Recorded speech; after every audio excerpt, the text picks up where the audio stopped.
We are hearing that Turkish Prime Minister Tayyip Erdogan has confirmed that 2 pilots from the missing Turkish jet are alive. For more reaction on the latest from Syria, I'm joined by Kamel Al-Wazni, a political analyst, joining us live from Beirut. Thanks for taking the time to speak with us. So, Turkey's Prime Minister has refused to confirm details on this incident with the fighter jet. Why do you think that is, since it's been several hours since this has happened? What's your take on it all? Well, I think that's a difficult time for the Turkish position. They have to meet. I think they called for an emergency meeting.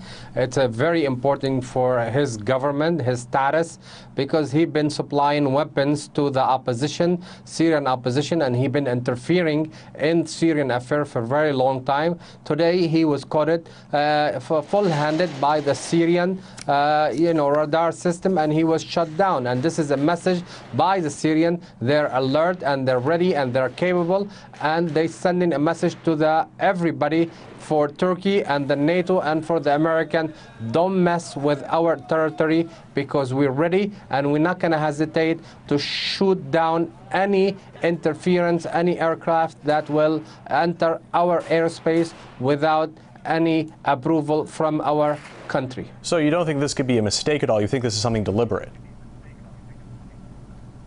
Oh, I think the Turkish been playing the devil part in the whole process. If the instability that is taking place in Syria, the Turkish government carry the heavy blame for what is taken in Syria. They've been arming, supplying, providing the propaganda, and the statement that comes every time from the Turkish side hasn't been helpful and damaging to the peace process that actually was sponsored by the United Nations and actually ushered by Russia and China and everybody who wanted stability and peace in Syria. The Turkish part has been very negative and damaging to the whole process. And today, the Turkish have to answer what an Turkish airplane is doing in the space of Syria. Syria is a sovereign country, has the right to defend its own space and its own territory,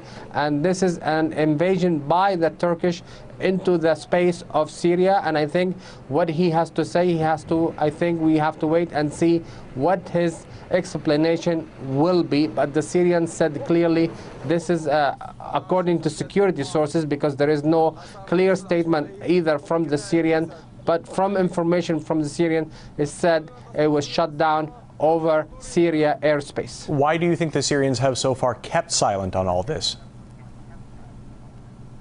Well, I think the Syrian, they release the info by the securities.